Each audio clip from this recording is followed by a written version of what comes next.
Hello everyone, welcome to my YouTube channel. Guys, कैसे हैं आप सभी लोग। मैं उम्मीद करती हूँ आप सभी लोग बहुत अच्छे हैं और आपकी उत्तराखंड एलटी एसएसटी की प्रिपरेशन भी बहुत ही अच्छी और बहुत ही शानदार चल रही है। तो गाइज, आज की इस वीडियो में हम इकोनॉमिक्स के 20 महत्वपूर्ण प्रश्न डिस्कस करने वाले हैं। जैसा कि आपको पता है, हम उत्तराखंड एलटी एसएसटी की तैयारी करवा रहे हैं आपको, और इसके अंदर हम चारों subject history, geography, polity, economics चारों सब्जेक्ट पढ़ेंगे और चारों सब्जेक्ट के एमसीक्यूज वीडियो आप तक प्रोवाइड करवाएंगे। यही हमारा टारगेट है, ठीक है। तो अभी तक हमने क्या करा है, अभी तक हमने हिस्ट्री के 10 महत्वपूर्ण वीडियोस जो कि एमसीक्यूज फॉर्म में वो आपको दिए हैं। आगे भी वो टेस्ट सीरीज चलती रहेगी, लेकिन आज जो है हम इकोनॉमिक्स पहला वीडियो लेकर आए हैं जिसमें 20 महत्वपूर्ण प्रश्न हम इकोनॉमिक्स के डिस्कस करेंगे। पुराने वीडियोस देखने के लिए आप चैनल की प्लेलिस्ट पर जाएं, वहां पे आपको सभी वीडियोस मिल जाएंगे। तो चलिए स्टार्ट करते हैं आज का अपना ये वीडियो।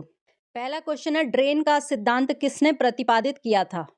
ऑप्शन है आपके सामने, बाल गंगाधर तिलक, दादा भाई नौरोजी, गोपाल कृष्ण गोखले या फिर गोविंद रानाडे।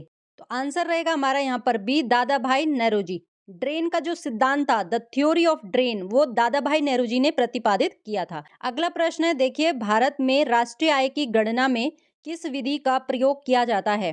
उत्पत्ति गणना विधि, आय विधि, उपयुक्त दोनों या फिर इनमें से कोई भी नहीं। तो इसका राइट आंसर हो जाएगा सी वाला, उपयुक्त दोनों। अगला प्रश्न है, हिंदू विधि दर किससे संबंधित है। प्रति व्यक्ति आय से, राष्ट्रीय आय से, साक्षरता से या फिर जनसंख्या से। तो आंसर रहेगा हमारे यहाँ पर बी, राष्ट्रीय आय से। अगला प्रश्न है, 1949 में गठित राष्ट्रीय आय समिति के अध्यक्ष कौन थे।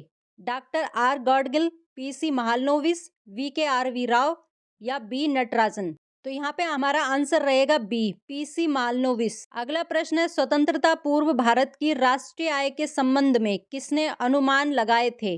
नेशनल सैंपल सर्वे, केंद्रीय सांख्यिकी संगठन ने, नौरोजी व सिराज ने, उपयुक्त सभी ने।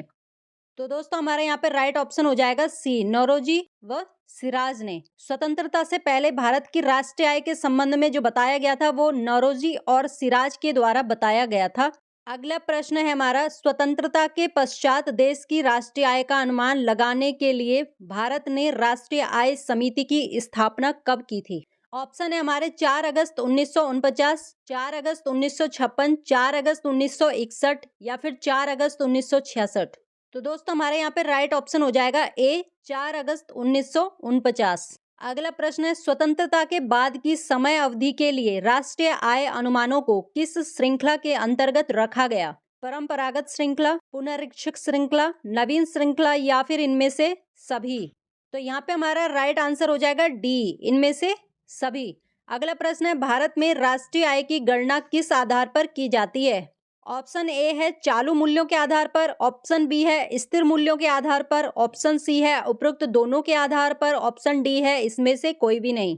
तो आंसर रहेगा हमारा यहाँ पर सी, उपरोक्त दोनों के आधार पर। भारत में राष्ट्रीय आय की गणना चालू मूल्यों के आधार पर और स्थिर मूल्यों के, यानी कि दोनों के ही आधार पर की जाएगी। तो ऑप्शन हमारा यहाँ पे सी रहेगा। अगला प्रश्न देखते हैं, वर्तमान में राष्ट्रीय आय समंकों की गणना किस आधार पर की जाती है।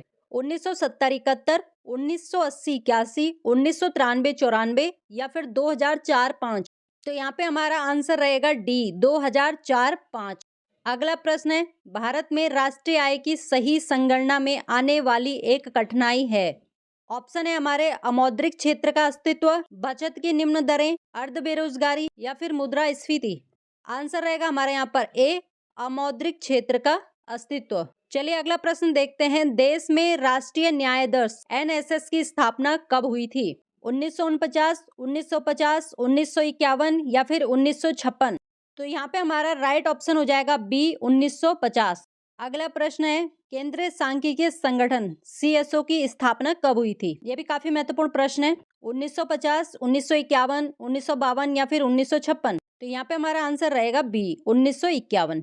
अगला प्रश्न है, राष्ट्रीय आय है बाजार मूल्य पर निबल राष्ट्रीय उत्पाद, उत्पादन लागत पर निबल राष्ट्रीय उत्पाद, बाजार मूल्य पर निबल देशीय उत्पाद या फिर उत्पादन लागत पर निबल देशीय उत्पाद। तो दोस्तों हमारा यहाँ पे राइट ऑप्शन हो जाएगा बी वाला, उत्पादन लागत पर निबल राष्ट्रीय उत्पाद। चलिए अगला प्रश्न देखते हैं, भारत की राष्ट्रीय आय अनुमानित होती है योजना आयोग द्वारा, वित्त मंत्रालय द्वारा, केंद्रीय सांख्यिकी संगठन के द्वारा या रिजर्व बैंक ऑफ इंडिया के द्वारा। आंसर रहेगा हमारे यहाँ पर सी, केंद्रीय सांख्यिकी संगठन के द्वारा। अगला प्रश्न है, निम्नलिखित में से किस राज्य की प्रति व्यक्ति आय सबसे अधिक है? गोवा, पंजाब, महाराष्ट्र या फिर गुजरात? तो यहाँ पे हमारा आंसर रहेगा ए, गोवा। अगला प्रश्न है, भारत में चालू मूल्यों पर प्रति व्यक्ति न्यूनतम आय वाला राज्य है? बिहार, उड़ीसा, राजस्थान या गुजरात? आंसर रहेगा हमारा ए, बिहार। अगला प्रश्न है, 1867-68 में भारत में प्रति व्यक्ति आय 20 रुपए थी। ये सर्वप्रथम अभिनिश्चित किया था M D. Ranade, sir W Hunter, R C. Dutt या फिर दादा भाई नेहरू? तो हमारा यहाँ पर राइट ऑप्शन हो जाएगा डी, दादा भाई नेहरू।